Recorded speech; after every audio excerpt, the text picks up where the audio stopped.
Governor Hope Uzodinma of Imo State has said what Ndigbo need at this point in time is not separatism as exemplified by the Biafra agitation.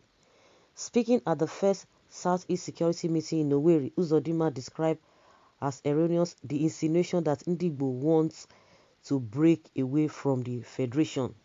In the meeting, which was attended by his counterparts from the other states in the Southeast, as well as security chiefs and other stakeholders in the region, the governor said Ndigbo has not been fairly treated in the Nigerian Federation and what he needs is justice, equity, and fairness. Okay? When some people tell you that, oh, some people do not have mandate to speak because, like, Nnamdi Kanu, some people from another quarter will tell you that, oh, he has not gone to the ballot, he has not tested his popularity, they have not appointed him, this and this and that, all those blah blah blah blah blah, so he does not have the mandate. So Nnamdi Kanu does not have the mandate. Hope Uzodinma, at least according to what we have now, it means that he was given the mandate despite a lot of controversies around surrounding his being the governor of that state. So can he now come out and tell us that he can speak on behalf of the people, just like Akeredolu came out and said the Ondo people that what they want it is not a Yoruba nation. What they want is one Nigeria, and that will stand. Before people started coming out and say, Mr. Governor, you lie. You cannot speak for us. If you have the mandate of you want to speak for us, let it show through the policies put in place. How many people have you been able to lift out of poverty? How many infrastructure? How developed is your state?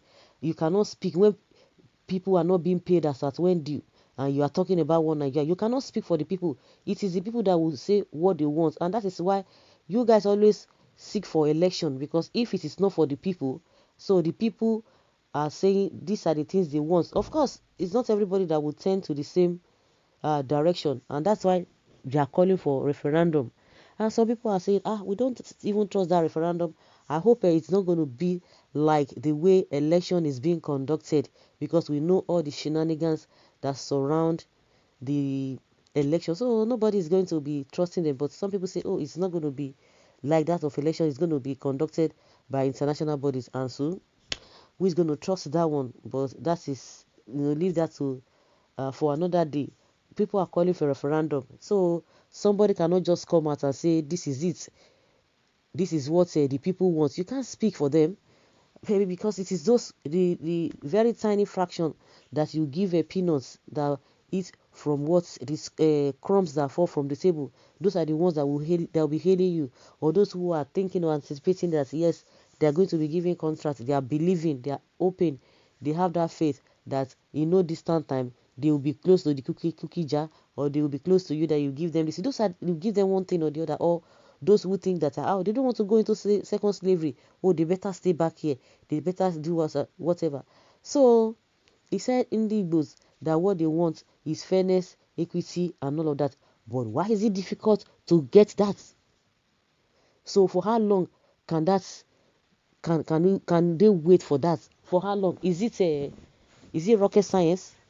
They will tell you this is the thing they want, but you are not providing it now. Why is it so? It's difficult. It irritates me when they talk about, oh, this is not what they want. But why is it that what you think that people want has not been provided for them? Because people have been deceived over the time, over a very long period of time, and they are still being deceived. They are not ready for that equity and justice that you are calling for. So why is it so difficult? So the people who are not giving your people justice, are they the people that you expect the Indigbos to continue to say they have hope in? Let us ask ourselves questions, because all you guys, all you want, it is not the welfare of the people that you people, the so-called politicians, are concerned about. It is how you are going to be getting juicy position. That is it. They put you as this, as this, as this, as that, to compensate just few individuals. That is just the marginalization that these people talk about, not the marginalization of the people not having good quality of life. No, those are the things we are talking about, not you getting position. And some people will tell you that, oh, yes, Yoruba, they have gained more in this country. I just look at them, because you give some people, few individuals, you give them positions, so automatically that has translated to the betterment of the people. It has changed the economy, our exchange rate. Now that you guys are now printing money, there's no more, they are not doing business. It is just going to print the money and begin to share. Does that make sense? So it is not by getting all those appointments or positions here and there, and you think that will not settle the masses, because that is what you guys are talking about. You say Indigbos don't want to be separated. They want justice. Then why is the justice so hard to give? Why is the fairness so hard to give? Why is it that people have to beg, beg, beg, beg, beg? People have to cry. Even when they cry, they are not even getting any justice. So what are we talking about? The things you said they want, why is it that it's not difficult for the people to get it, or for it to be provided for the people?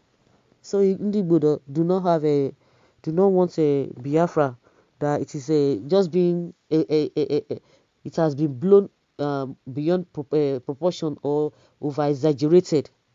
That is what he's trying to tell us. They will continue to deceive people, and the reason why they get away with all this is they will still use the security apparatus to silence people. You're not speaking on behalf of the people. If you guys are sure of what you are saying, the best is for you to do what? Is for you guys to put a referendum to test. The UK is saying that Nigeria must stay together. What kind of a hypocrisy is that? They must stay together, they must do this together. And meanwhile, you guys left EU. So who is deceiving who? But do I really blame them? If you cannot appreciate yourself, if you don't carry yourself in dignity, nobody will do that. People will just play you anyhow because you don't even respect yourself. So if we think that some people are behind our predicaments, oh, they are the ones making us not to move. But when you are stealing money, they will not even advise you. When you're supposed to do things with the money that's supposed to be used for the betterment of everybody, some individuals pocket it, and they'll begin to blame the international community. If you do the right thing, they will follow suit. But if you don't treat yourself very, very well, they will just take you as a irresponsible. So that is just it. That is it. Indigbos, they don't want a Biafra. They don't want to be separated. All they want is justice. Yet you cannot provide the justice. So guys, leave your comment down there below and let's have your take.